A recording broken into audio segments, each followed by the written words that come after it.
اللهم صل على سيدنا محمد يا رب صل وسلم دائما ابدا على حبيبي.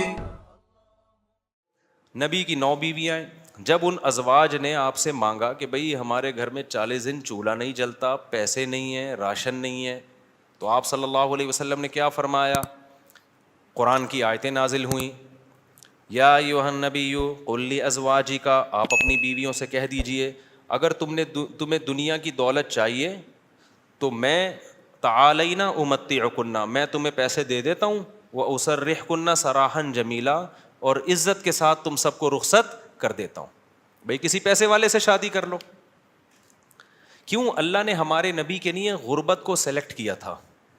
حالانکہ آپ مالدار بننا چاہتے بن سکتے تھے، لیکن نبی آخری نبی ہے نا، تو اس میں کیا حکمتیں ہیں وہ میں بھی نہیں چھیڑوں گا. ہمارے نبی کی جو غربت تھی وہ اختیاری تھی. اختیاری کا مطلب آپ نے خود اپنے آپ کو مسکین رکھا ہوا تھا. یہ نہیں کہ آپ کے پاس پیسہ نہیں تھا، پیسہ آتا تھا سارا صدقہ کر دیتے تھے. صبح آیا شام تک نہیں بچا، شام کو آیا صبح تک نہیں بچا. لیکن مجھے اور آپ کو اس طرح کرنے کی شریعت میں اجازت نہیں ہے کہ آج سے پتہ چلے آپ نے سارے بینک خالی کیے، سارا سونا وونا گھر کے پلاٹ کی فائلیں والے بیچ باچ کے تمبو لگا کے روڈ پہ آ کے بیٹھ گئے اور بیگم سے کہہ رہے ہو رہنا ہے اسی طرح رہو تمبو میں ورنہ نکلو. یہ آپ کو اجازت نہیں ہے. کیوں نہیں ہے؟ یہ ٹاپک نہیں ہے میرا، کیونکہ میں نے اگر اس ٹاپک پہ چلا گیا تو یہ جو ٹاپک آج لے کے چل رہا ہے وہ چینج ہو جائے گا. بس ابھی فی الحال یقین کر لیں کہ مولوی صاحب اگر کہہ رہے ہیں تو علم کی بنیاد پہ کہہ رہے ہوں گے. تو یہ نبی کے لیے اللہ نے اس طرز زندگی کو سلیکٹ کیا ہے، میرے اور آپ کے لیے یہ نہیں ہے. ہمارے اور آپ کے لیے یہ کہ تمیز سے اچھے بچوں کی طرح کماؤ، کچھ جمع بھی کرو، خرچ بھی کرو، گھر والوں پہ ہاتھ بھی کھلا رکھو، اچھے بچوں کی طرح اس طرح سے زندگی گزارو. فنٹر بننے کی کوشش فرض واجب نماز روزہ یہ پورے کرو بس. لیکن نبی کا معیار اونچا تھا. تو نبی صلی اللہ علیہ وسلم نے فرمایا تعالینا امتعکن واسرحکن سراحا جمیلا، میں تمہیں رخصت کر دیتا ہوں، کسی مالداروں سے شادی کر لو. اس زمانے میں طلاق یافتہ بیوہ کی شادی ہونا کوئی مسئلہ نہیں تھا، ایک سے ایک رشتہ مل جاتا تھا. یہ تو ہمارے زمانے میں نحوست ہے کہ نہیں ہوتی شادیاں. اور اگر تم اسی طرح رہنا چاہتی ہو تو اسی طرح غربت میں میرے ساتھ گزارا کرنا پڑے گا. تو تمام کی تمام امہات نے، نبی نے ان کو طلاق کا باقاعدہ اختیار دیا. یہیں سے علماء نے مسئلہ نکالا ہے کہ طلاق مرد خود بھی دے سکتا ہے، بیوی کو طلاق کا اختیار بھی دے سکتا ہے. اگر مرد اپنی بیوی سے کہہ دے کہ میں نے تجھے طلاق کا اختیار دیا تو یہ اختیار عورت کے پاس بھی آ جاتا ہے، پھر وہ اپنے اوپر طلاق واقع کر سکتی ہے. اس سے بھی پتہ چلتا ہے کہ عدالتی خلا جو آج کل چل رہا ہے اس میں اسلام میں اس کی کوئی حیثیت نہیں ہے، کیونکہ مرد جب بیوی کو رائٹ دے گا تو ہوگا، کورٹ کے دینے سے نہیں ہوتا. جج صرف اپنی بیوی کو طلاق دے سکتا ہے، دوسروں کی بیویوں کو جج طلاق نہیں دے سکتا. یہ بار بار بیان کرتا رہا ہوں میں، کیونکہ دنیا کا نظام چینج ہو رہا ہے، ہر جگہ ایسا ہی ہو رہا ہے. یہ جو آج کل سسٹم چینج ہو گیا نا، تو اب کیا ہے، اللہ یہ کہ چند صورتوں میں جج بھی دے سکتا ہے، وہ الگ ٹاپک ہے. تو نبی صلی اللہ علیہ وسلم نے طلاق کا باقاعدہ اختیار دے دیا. یہ نہیں کہا کہ تم چاہتی ہو تو میں تمہیں طلاق دے دیتا ہوں، نہ، باقاعدہ رائٹ دے دیا کہ اپنے اوپر واقع کر لو. حضرت عائشہ رضی اللہ تعالی عنہا کا جب نمبر آیا، اچھا عورت اگر اسی مجلس میں وہ اختیار واپس کر دے تو ختم ہو گیا اختیار. مرد نے جس مجلس میں اختیار دیا نا اس مجلس کے ساتھ رہتا ہے. ہمیشہ کے لیے دے دیا تو ہمیشہ کے لیے، مجلس کے ساتھ دے دیا تو جب تک اس مجلس میں ہے طلاق واقع کر سکتی ہے. جب مجلس ختم ہو گئی تو طلاق کا آپشن بھی ختم. تو نبی نے حضرت عائشہ کو سے بھی فرمایا کہ تمہیں بھی میں اختیار دیتا ہوں، لیکن آپ نے فرمایا جلد بازی نہ کرنا. کیا مطلب؟ جلدی میں یہ نہیں کہہ دینا کہ بھئی مجھے نبی قبول ہیں، ایسا نہ ہو. کم عمر تھی نا حضرت عائشہ، ایسا نہ ہو جلد بازی میں فیصلہ کرو پھر دوبارہ کل فاقے پڑیں پھر بولو بھائی کہ یہ میں نے فیصلہ کیا تھا، غلط کر دیا تھا. اس لیے آپ نے فرمایا اپنے گھر میں پہلے مشورہ کر لو. حضرت عائشہ سے فرمایا اپنے گھر میں جا کے مشورہ کر لو، مشورے کے بعد سوچ سمجھ کے ایک رائے قائم کرو کہ اسی فقر و فاقہ میں 40 دن چولہا نہیں جلے گا، اسی میں گزارا کرنا ہے یا مجھ سے طلاق لے کے کہیں اور شادی کرنی ہے. جلدی میں فیصلہ نہ کرو. حضرت عائشہ کو اتنا غصہ آیا نا نبی کے اس بات پر فرمایا افی کا اشاور, آپ کے بارے میں مشورہ کروں گی میں, یعنی پیغمبر کے بارے میں اپنے ابا اماں سے جا کے مشورہ کروں گی کہ رہنا کہ نہیں رہنا, مطلب کوئی مشورہ نہیں کرنا, رہنا ہے. یہ جو غیر مسلم طنز کرتے ہیں نا کہ پیغمبر نے شادی کی اتنی کم عمر میں, اتنی بڑی عمر میں ایک 9 عمر لڑکی سے, تو اس 9 عمر لڑکی کو طلاق کا اختیار دیا جا رہا ہے, اور وہ کہہ رہی ہے کہ آپ کے بارے میں نے کسی سے مشورہ نہیں کرنا. یہ سوال ہی غلط ہے. افی کا اشاور, یہ کیسے ہو سکتا ہے؟ آپ جیسا شوہر مجھے کہاں ملے گا؟ کوئی مشورہ نہیں, آپ کے ساتھ ہی رہنا ہے. تو یہ غیر مسلم جو اعتراض کرتے ہیں نا نبی پر, یہ مدعی سست اور گواہ چست, جس کے حق کی بات کر رہے ہیں حضرت عائشہ کی کہ معاذ اللہ ان کے ساتھ ظلم ہو گیا کہ کم عمر میں اتنی بڑی عمر سے شادی کرا دی ان کی. اس کم عمر کو تو یہ احساس نہیں ہو رہا, ان کو تو یہ ہو رہا ہے کہ اس سے اچھا رشتہ میرے لیے اس کائنات میں کوئی نہیں ہے. ہندو اور عیسائی کو اعتراض ہو رہا ہے کہ بچی پہ کیا ہو گیا؟ ظلم ہو گیا. اس کو کہتے ہیں مدعی سست اور گواہ بولو چست. جیسے کہ آپ لوگ بالکل بھی چست لگ نہیں رہے ہو مجھے اس وقت تراویح کی وجہ سے.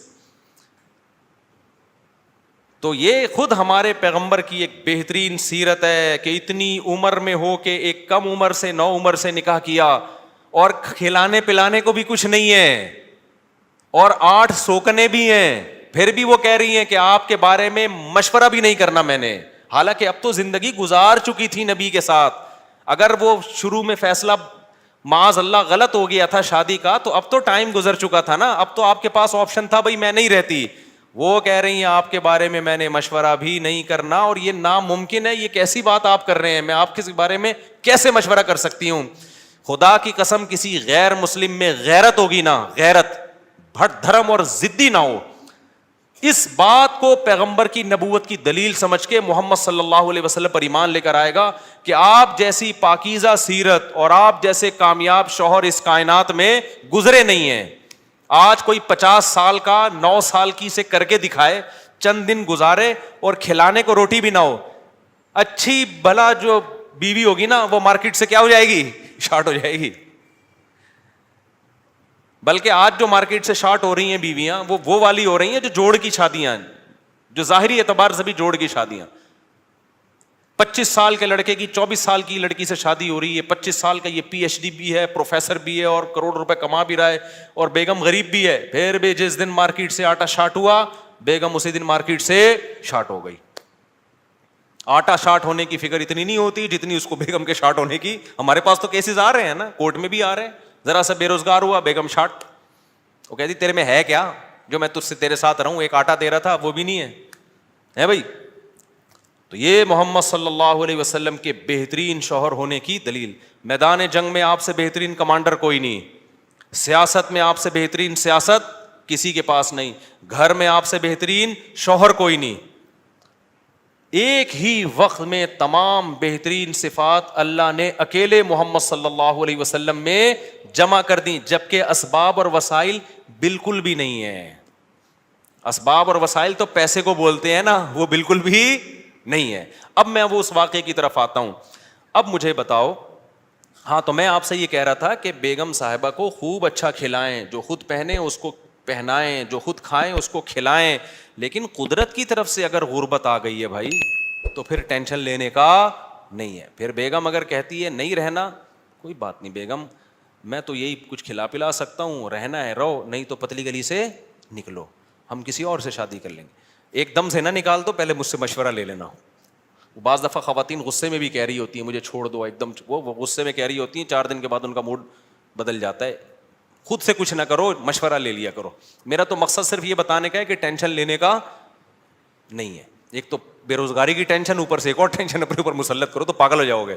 ٹینشن وینشن نہیں, ٹینشن صرف ایک چیز کی لینی ہے بھائی, وہ جو حدیث میں آتا ہے من کانت الآخرۃ ہمہ, جس نے آخرت کو اپنی ٹینشن بنا لیا تو اللہ اس کی تمام ٹینشنوں کو ختم کر دیتے ہیں, اس کی فکریں سمیٹ دیتے ہیں. ہماری ٹینشن بس ایک ہے, آخرت میں بخشش ہو جائے.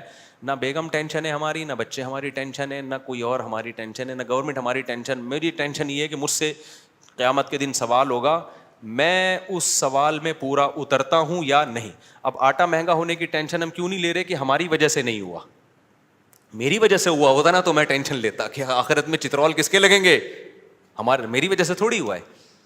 اب اگر ہمارے پاس مسائل ہیں تو مہنگا آٹا خریدیں گے, وسائل نہیں ہیں تو بیگم کو بولیں گے پاپے چائے میں ڈبو کے, پاپے بھی آٹے کے بنتے ہیں.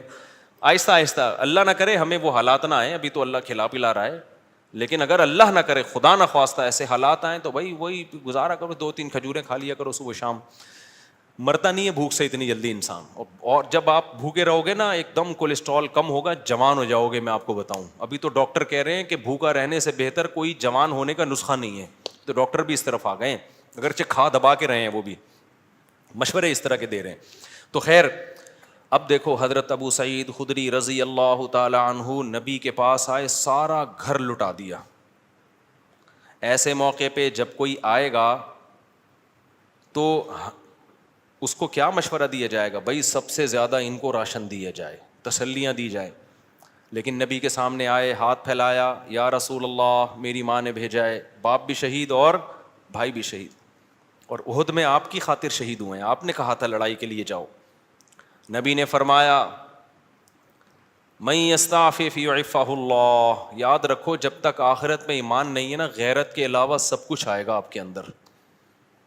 میں نے بڑے بڑے لالچی لوگ دیکھے, داڑیاں ٹوپیوں والے, ایسے نور ان کے چہروں پہ برس رہے ہوتے ہیں نا, آدمی کہتا ہے پتہ نہیں کہاں سے نور کی کریمیں لگائی ہیں اس نے. ایسے مکار لچڑ ہوتے ہیں نا کہ آپ کی سوچ ہے مذہب کا منجن بیچتے ہیں. میں نام لے کے بتا سکتا ہوں کون کون یہ کام کر رہا ہے, لیکن فتنہ کھڑا ہو جائے گا. نام لے کے بتا سکتا ہوں کون داڑھی ٹوپی کا منجن بیچ رہا ہے. ایسا نیک لگے گا جیسے اس سے وہ بات ایسی کرے گا وہ اللہ رسول کے علاوہ کوئی بات ہی نہیں. مجھے ڈر لگتا ہے غصے میں کہیں میرے منہ سے نام نہ نکل جائے ان لوگوں کا, لیکن ایک بڑا فتنہ کھڑا ہو جائے گا, اس لیے نام نہیں لے رہا میں. اور یہ مذہبی لوگوں میں منجن بہت ہے, کیونکہ مذہب کے نام پہ نا منجن بکتا بڑی جلدی ہے. لوگ یقین کر لیتے ہیں حضرت جی اتنے نیک, ماشاء اللہ بغلیں بھی صاف حضرت کی, اور اتنے خوبصورت.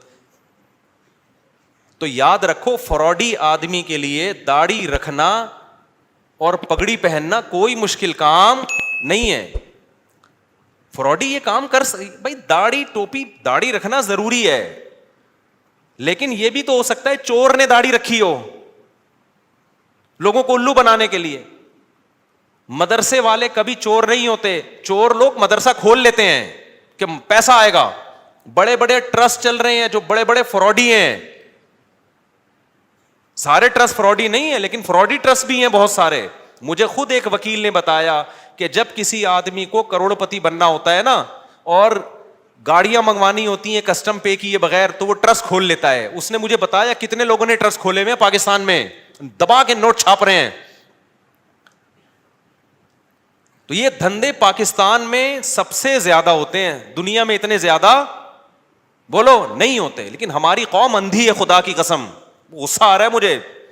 اور رمضان میں تو طبیعت سے چورن بکتا ہے, اٹھا اٹھا کے پھینک رہے ہیں پیسے, یہ لے یہ لے یہ لے. ابے دیکھ نہیں رہے یار یہ کیا کر رہا ہے, یہ اتنا اندھا اعتماد تمہیں اللہ نے ایک پیسہ کی نعمت دی, اس کو برباد تو نہ کرو نا تم. ایک اور کام رمضان میں ذہن میں رکھو, موضوع سیٹ رہا ہوں فوراً آ رہا ہوں پھر اس طرف. ایک اور کام, کیونکہ رمضان میں منجن زیادہ بکتا ہے. دیکھو دینی مدرسوں کا جتنا میں قائل ہوں نا آپ نہیں قائل. میں اگر یہاں بیٹھا ہوں تو مدرسوں کی وجہ سے بیٹھا ہوں, اللہ مجھ سے جو ٹوٹا پھوٹا دین کا کام لے رہا ہے. لیکن مدرسے میں چندہ دینے سے پہلے سوچو یہ قابل اعتماد مدرسہ ہے یا نہیں ہے. بہت دفعہ ایسا ہوتا ہے کہ آپ کو میں پیسہ کمانے کا طریقہ بتا رہا ہوں, غلط طریقہ. آپ اگر بے روزگار ہیں نا, پاکستان میں بے روزگاری ایک بہت بڑا مسئلہ ہے, لیکن یہ مسئلہ میں آپ کا 2 منٹ میں کیا کر رہا ہوں ختم کر. جہنم میں تو جاؤ گے لیکن مسئلہ بے روزگاری کا ختم ہو جائے گا. آپ نے کیا کرنا ہے, آپ نے ایک زمین خریدیں, وہ بھی چندے کے پیسوں سے,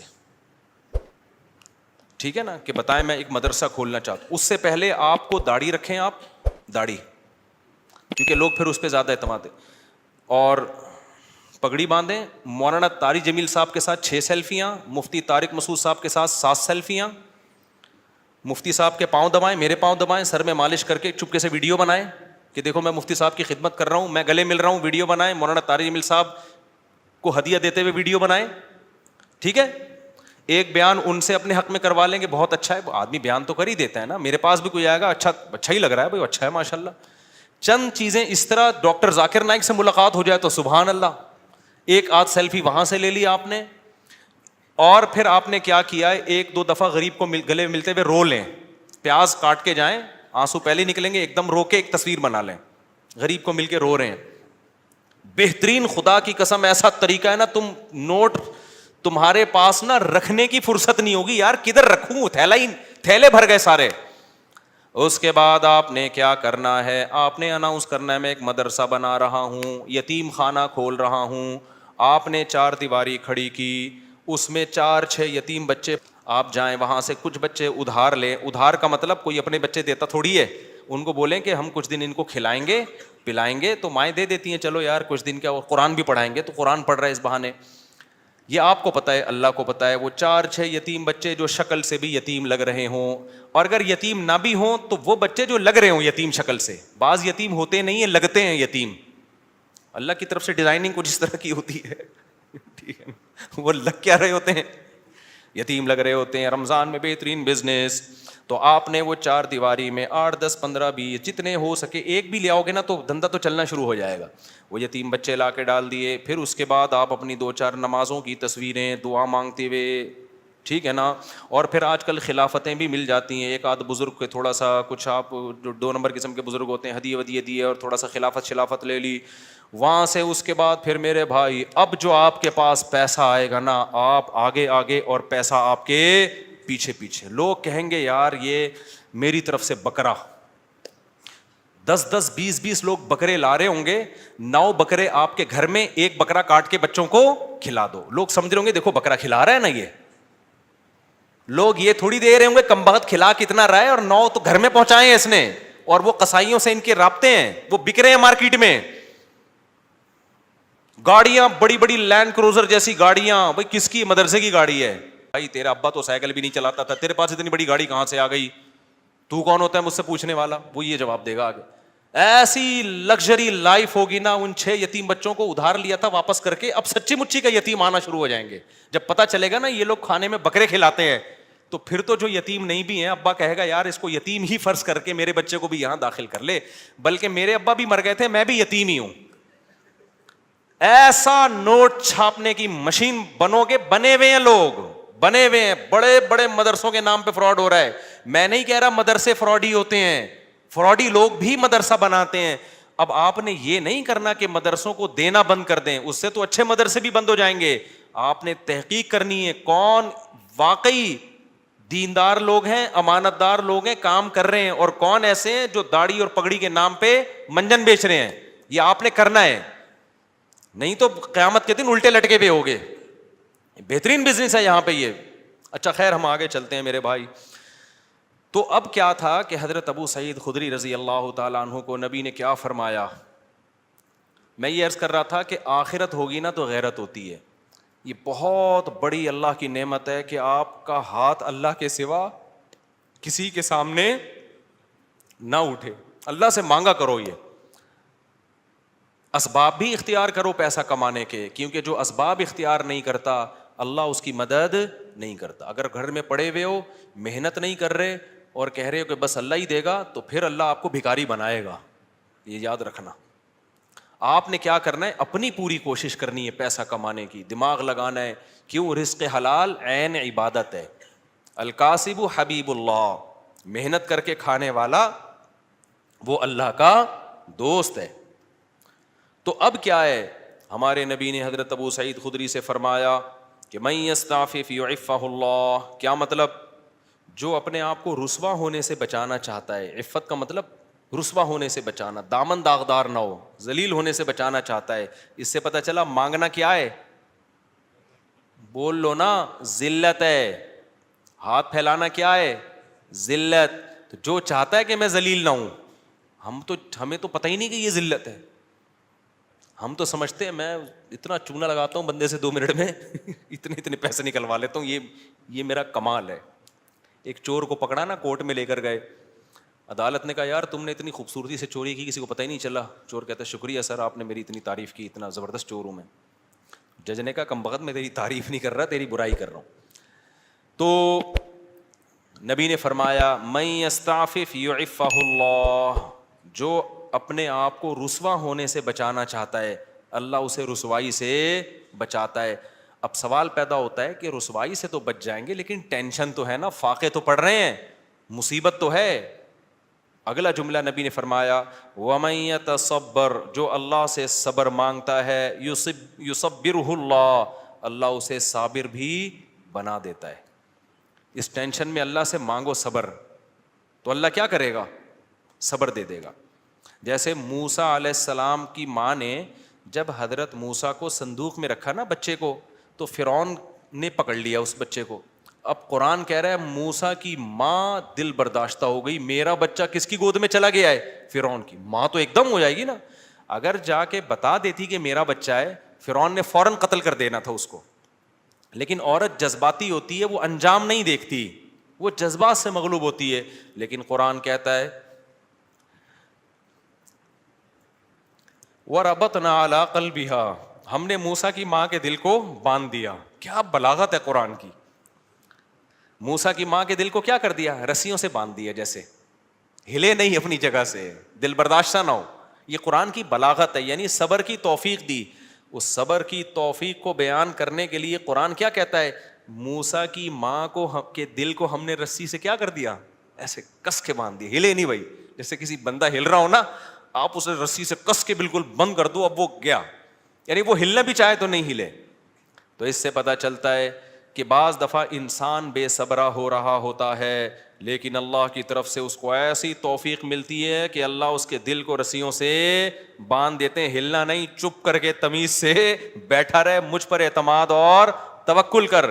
اسی لیے قرآن میں نبی کو اللہ نے فرمایا وما صبرک الا باللہ, اے نبی آپ صبر کریں لیکن آپ کا صبر اللہ کی توفیق کے بغیر نہیں ہوگا. یہ صبر بھی آپ نے اللہ سے مانگنا ہے.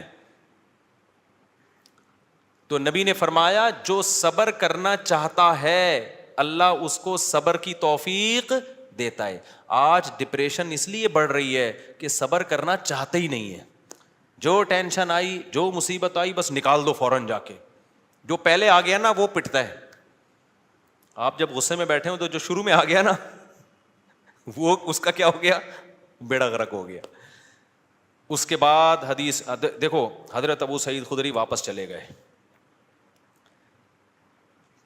کیوں؟ نہ ماں نے کوئی اعتراض کیا, نہ 10 سال کے بچے نے کوئی اعتراض کیا. کیوں؟ لیڈر کو دیکھ رہے تھے کہ لیڈر ہم سے زیادہ قربانی دے رہے, اور آپ کی صداقت پہ یقین تھا. حدیث میں آتا ہے کہ حضرت ابو سعید خدری نے زندگی بھر کسی سے نہیں مانگا, یہاں تک کہ اپنا کوڑا بھی گرتا تھا نا اونٹ سے تو نیچے اتر کے اٹھاتے تھے, وہ کوڑا بھی نہیں مانگتے تھے کسی سے. حالانکہ یہ تو ٹھیک ہے کوئی کوڑا دے دو مجھے, میرا کوڑا, لیکن نہ نہ نہ نہ بس نہیں, تو مطلب نہیں, اب سب کچھ خود کرنا ہے, اب نہیں مانگنا کسی سے کوڑا. وجہ کیا ہے؟ لیڈر کی طرف سے موٹیویشن مل رہی ہے, کیونکہ پتہ ہے لیڈر یہ بات بتانے کے پیسے بولو نا نہیں لے رہا, اور دیکھ رہے ہیں کہ ہمارے گھر میں فاقہ ہے تو لیڈر کے گھر میں اس سے زیادہ فاقہ ہے, اس سے زیادہ فاقہ ہے. تو اس لیے آپ اگر گھر میں سربراہ ہیں نا, بچوں کو انسان کا بچہ بنانا چاہتے ہیں تو پہلے خود انسان کا بچہ بننا پڑے گا. یہ میں اصل میں ایکچولی میں یہ کہنا چاہ رہا تھا جس کے لیے پورا میں نے واقعہ سنا ہے. اصل آپ کون سا میدان جنگ میں جا رہے ہو, جہاد میں جا رہے ہو, ماں باپ اور بھائیوں کو کٹوا رہے ہو آپ. تو ایکچولی جو میں بات عرض کرنا چاہ رہا تھا کہ اگر آپ چاہتے ہو کہ آپ کی بیوی انسان کی بچی بن کے رہے تو آپ کو پہلے انسان کا بچہ بننا پڑے گا. آپ چاہتے ہو کہ میرے گھر میں اخلاق کا ماحول ہو, تمیز سے بات کیا کریں, تو پہلے آپ کو تمیز سے بات کرنی پڑے گی. آپ بیگم سے کہہ رہے ہو تمیز سے بات کرو, اس کا مطلب آپ خود ہی تمیز سے بات نہیں کر رہے. وہ تو آپ کا ایٹیٹیوڈ دیکھ رہی ہے نا. باپ گھر میں آ رہا ہے چنگیز خان بن کے چیخ رہا ہے, یہ کیا ہو رہا ہے, پھر وہ کہہ رہے سب آرام سے بات کریں, تو کہیں گے نا ابا آپ تو آرام سے کر نہیں رہے. ایک صاحب کو غصے پہ بہت غصہ آتا تھا. ایک صاحب ہمارے جاننے والے تھے, جب کوئی غصہ کرتا ان کو بہت غصہ آتا, غصہ کیوں کر رہا ہے, اسی بات پہ ان کو غصہ آتا تھا. ہم کہتے تھے اس کو جتنا غصہ آ رہا ہے نا کسی بات پہ, اور آپ کو اس غصے پہ اس سے زیادہ غصہ آ رہا ہے, تو اس کو غصہ کیسے ٹھیک ہوگا. اب آپ کسی کو یہ سمجھا رہے ہو کہ غصہ مت کرو, تو یہ بات آپ کو آرام سے کہنے پڑے گی, غصے سے نہیں. کیونکہ اگر آپ نے غصے سے کہہ دی, اس کا مطلب وہ جو کام وہ کر رہا ہے آپ بھی وہی کر رہے ہو. تو مارکیٹ میں جو چل رہا ہے نا وہ بتا رہا ہوں میں آپ کو. تو اس لیے میرے بھائی جب بھی کوئی بات ہم نے اپنے بڑوں کو دیکھا ہے کہ ہمیں اگر سخاوت کی ترغیب دی نا انہوں نے کہ خرچ کیا کرو, تو میں نے اپنے بڑوں کو دیکھا انہوں نے ہم سے 20 گنا زیادہ خرچ کیا. 20 گنا تو وہ ہے جو ہمیں نظر آ رہا ہے, جو نظر نہیں آ رہا وہ پتہ نہیں کتنا ہوگا. ہم نے دیکھا کہ انہوں نے ہمیں کہا کہ عبادت کیا کرو, تو ہم نے دیکھا کہ وہ ہم سے کئی گنا زیادہ عبادت کر رہے ہیں. انہوں نے دیکھا اللہ پہ اعتماد اور توکل کیا کرو, انہیں ہمیں کہا تو ہم نے دیکھا کہ وہ ہم سے زیادہ اللہ پہ اعتماد اور توکل کر رہے ہیں. انہوں نے بولا کہ ہم نے مدرسے میں کوئی انتظام کرنا ہے, چندہ جمع کرو, تو خود اپنی جیب سے سب سے زیادہ چندہ دیا. نہیں آ رہی بات, چھوڑو رہنے دو, ایسے ہی ٹھیک ہے. تو گھر میں بچوں کو عمل دکھایا کرو. آپ اگر اپنے بیٹوں کو سمجھاتے ہو کہ بہنوں کے ساتھ اچھا سلوک کرو, یہ اس زمانے کی بات ہے جب گھر میں بچے بچیاں ہوا کرتے تھے, اب تو ایک آدھ ہوتا ہے, تو وہ سارا سیٹ اپ ہی برباد ہو. پہلے یہ ہوتا تھا 7-8 بہن بھائی ہیں تو ماں باپ بھائیوں کو حکم دیتے تھے بھائی بیٹوں کو بھی بیٹیوں کا بھی خیال کرنا. اب تو ٹیاں ہے ہی نہیں, ٹی رہ گئی ہے, بیٹیاں نہیں ہوتی. ایک آدھ بیٹی ہوتی وہ خود ہی اپنا خیال رکھ لے گی, اس کے لیے آپ کو نہ وصیتیں کرنے کی ضرورت نہ تکلف کی. یہ ان لوگوں کی بات کر رہا ہوں جن کے ہاں بچے ہوتے ہیں, خاندان ہوتے ہیں, چاچے مامے خاندان گھر آباد ہوتے ہیں, تو ان کے لیے خصوصی پیکیج ابھی میں پیش کر رہا ہوں کہ جب وہ اپنے بیٹوں کو سمجھائیں کہ اپنی بیٹیوں کا خیال کرنا, تو کیا مطلب بھائیوں کو سمجھا رہے ہیں بہنوں کا, تو پھر آپ نے ان کے سامنے اپنی بہنوں کا خیال کر کے دکھانا ہے. اپنی بہنوں کو دعوت دو, ان کو ہدیے دو, ان کو پیسے دو. بچوں کو پتا چلے ہمارا ابا اپنی بہنوں کا اتنا خیال کرتا تھا, تو ہمیں بھی ابا کے جانے کے بعد اپنی بہنوں کا خیال کرنا ہے. ان کو پتا ہے ابا کے پاس نصیحتوں کے علاوہ کچھ بھی نہیں ہے, ٹھیک ہے. پوری تقریر ابا کی 1 گھنٹے کی ہوتی ہے, لیکن ابا کی جب بہنیں آتی ہیں تو ابا 5 روپے بھی خرچ کرنے کے لیے تیار نہیں ہے. بچوں کو آپ نے کہا کہ دیکھو بیٹا, تمہارے بھائیوں میں کوئی غریب ہو جائے, بھائیوں میں پہلے ہوتے تھے, اب بھائی نہیں, ایک آدھ بچہ ہی بس, کیا سارا برباد ہوگا. مجھے تو اتنا غصہ آتا ہے نا, پکڑ کے چترول لگانا شروع کر دوں کہ تم لوگوں نے فیملی پلاننگ والوں کی باتوں میں آ کے کیسا بیڑا غرق کباڑا کر دیا اپنے گھروں کا یار, سارا فیملی سسٹم تباہ کر دیا. اس کے لیے شادی کرنے کی ضرورت ہی نہیں تھی تم لوگوں کا یار. شادی تو ہوتی بچے پیدا کرنے کے لیے, ایسے ہی تھوڑے دن رہ گئے تھے زندگی گزار لیتے. ٹینشن, بیگم کی ٹینشن کی بھی کیا ضرورت ہے, اور اگر ٹینشن لے لیے تو ایک آدھ بچے ایک سے زیادہ, تو پھر اس کی ٹینشن ہوتی ہے. بچوں کی وجہ سے تو بیوی کو پال رہا ہوتا ہے آدمی. خیر اب یہ باتیں پھر خواتین ناراض ہوتی ہیں, ویسے بھی پالتا ہے, ایسا نہیں ہے صرف بچوں کی وجہ سے, تو بلکہ پالتا کہاں ہے, خود پلتی ہیں.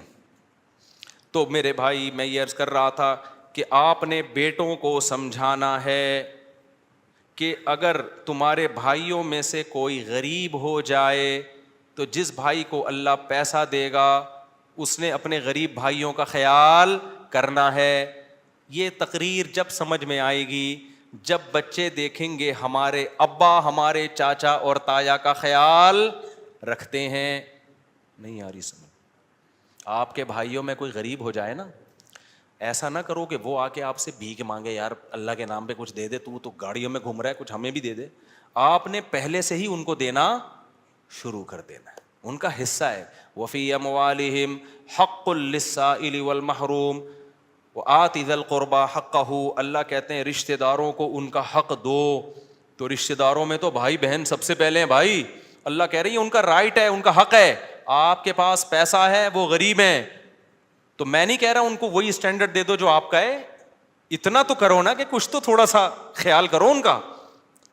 ایک کے پاس پیسہ آ جاتا ہے, دوسرا پیچھے پڑا ہوا ہوتا ہے اور وہ کہتے ہیں تجھے ضرورت کیا ہے, تو ضرورت کیا. بھائی بھائیوں کو بہنوں کو ضرورت کی وجہ سے نہیں دیا جاتا, کس وجہ سے دیا جاتا ہے, رشتے کی وجہ سے دیا جاتا ہے. یہ اللہ کا حکم ہے, اگر آپ آخرت پر ایمان رکھتے ہو آپ کو یہ کرنا پڑے گا. نہیں رکھتے تو جیسے انگریز زندگی گزار رہا ہے, وہ بیوی کو بھی نہیں کھلاتا, وہ ماں باپ کو نہیں کھلاتا, تو آپ بھی نہ کھلاؤ. تو ایک فیصلہ کر لو, انگریزوں کے طریقے پہ چلنا ہے یا اسلام کے طریقے پہ چلنا ہے. اسلام کے طریقے پہ اگر چلنا ہے تو رشتہ داروں پہ بھی خرچ کرنا پڑے گا, بیوی بچوں پہ بھی خرچ کرنا پڑے گا, والدین پہ بھی خرچ, دیکھو جملہ مکمل ہی نہیں کر رہے, کرنا پڑے گا. تو حضرت ابو سعید خدری کو نبی نے کیا فرمایا, جو اللہ سے صبر مانگتا ہے اللہ صبر دیتا ہے. بڑی خاندانی بات. اب اس کا یہ مطلب نہیں ہے کہ مانگنے والوں کو دینا چھوڑ دو, ان کو آپ یہی مشورے دیا کرو. آئندہ کوئی آئے بھکاری, تو آپ کو حدیث میں آتا ہے حضرت ابو سعید خدری آئے تھے تو نبی نے ان کو مشورہ دیا تھا, تو میرا بھی مشورہ یہ اللہ سے مانگ جا کے.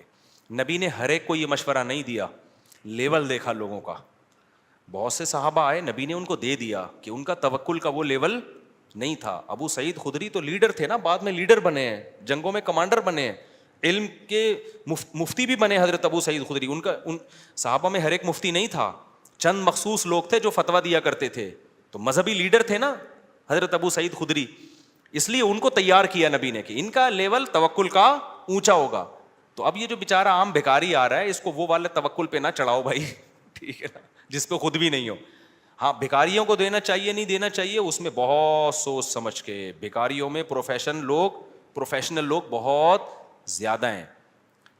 پورے نا سعودی عرب میں بھکاری لوگ کنٹینر بھر کے لا رہے ہوتے ہیں. ایک ہمارے میں پہلے جہاں رہا کرتا تھا نا, وہاں ایک جاننے والا بندہ تھا, اس کے بارے میں پتہ چلا کہ سعودی عرب میں وہ حج کرنے گیا اور بھیک جمع کر کے پورا کنٹینر بک کرایا, اس کا پورا مال اترا ہے کنٹینر یہاں پہ, وہ سارا بھیک کا کنٹینر تھا.